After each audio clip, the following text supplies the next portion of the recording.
The moment you stop desperately wanting something is the moment it starts flowing toward you.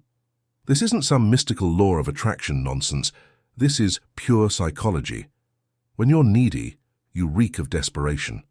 When you're outcome independent, you become magnetic. I'm about to show you why caring less actually gets you more, and how this counterintuitive principle will transform every area of your life, especially with women. You've been programmed to believe that caring more means trying harder, and trying harder means better results. Complete garbage. The harder you chase a woman, the faster she runs. The more you need a job, the more desperate you sound in interviews. The more attached you are to outcomes, the more you sabotage your own success. This happens because desperation creates energetic pressure that people instinctively want to escape from. When you stop caring about the outcome, you naturally become more relaxed, confident, and attractive. You make better decisions because you're not operating from fear of loss. Here's what nobody explains about detachment. It's not about becoming cold or indifferent. It's about being invested in the process while being unattached to specific outcomes. You can care about doing your best without caring whether she says yes. You can care about your performance without caring whether you get the job. This is what I call passionate detachment. You're fully engaged in the moment while being completely okay with any result. When you master this, you become unstoppable because failure can't devastate you and success can't make you arrogant. You operate from a place of inner security that's incredibly attractive to others. Women can smell neediness from a mile away. It shows up in how quickly you respond to texts, how available you always are, how you agree with everything she says, how you change your plans to accommodate her schedule. When you stop caring about impressing her, you stop doing these needy behaviors automatically. You respond to texts when it's convenient for you. You maintain your own plans and invite her to join your life instead of revolving around hers. You express your actual opinions instead of being agreeable. This shift from seeking approval to being authentically yourself is what creates real attraction. She can finally see who you actually are instead of the people-pleasing version you've been performing. The paradox of confidence is that you can't fake it until you make it, but you can act your way into it. When you stop caring about looking confident and start focusing on feeling comfortable with uncertainty, real confidence emerges naturally. Confident people aren't sure they'll succeed at everything. They're sure they'll handle whatever happens. This comfort with uncertainty comes from experience with both success and failure. Start putting yourself in situations where you might fail and practice being okay with either outcome. Apply for jobs you're not fully qualified for. Approach women who might reject you. Try new activities where you'll be a beginner. The more comfortable you become with uncertainty, the more naturally confident you become. I developed something called the Outcome Independence Training. For the next 30 days, practice asking for things you don't really need and being genuinely okay with hearing no. Ask for a discount at full-price stores. Ask strangers for small favors. Ask people out who are probably not your type. The goal isn't to get what you're asking for. It's to become comfortable with rejection and indifferent to outcomes. This training rewires your nervous system to stop associating rejection with danger. When you're no longer afraid of hearing no, you become much more willing to ask for what you actually want.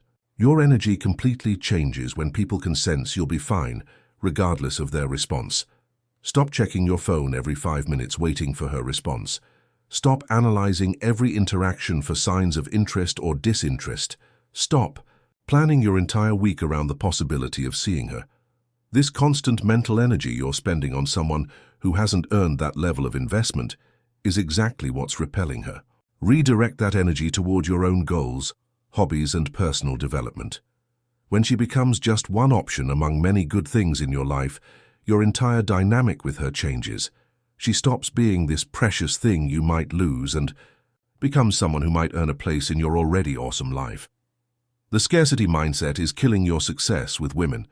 You treat every potential relationship like it's your last chance at happiness, which puts enormous pressure on every interaction. Abundance mindset isn't about having multiple options. It's about knowing you can create options. When you truly believe you can meet other interesting people, you stop clinging to every person who shows you attention. This shift in perspective changes your behavior dramatically. You become more selective, more authentic, and more attractive because you're choosing people instead of desperately hoping they choose you. Scarcity energy repels, abundance energy attracts.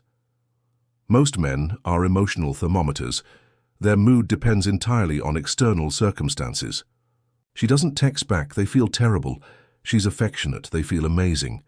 This emotional dependence on others is deeply unattractive because it communicates that you're not in control of your own inner state. Practice being an emotional thermostat instead. You set the temperature regardless of what's happening around you. Good news doesn't make you high. Bad news doesn't make you low. You maintain emotional equilibrium because your peace comes from within, not from external validation. This emotional independence is magnetic because people feel safe around someone who's not constantly reacting to every situation. The best opportunities come when you're not desperately seeking them. Jobs, relationships, friendships, business, deals, they all flow more easily when you're operating from a place of contentment rather than need. This doesn't mean being passive or not taking action. It means taking action from inspiration rather than desperation.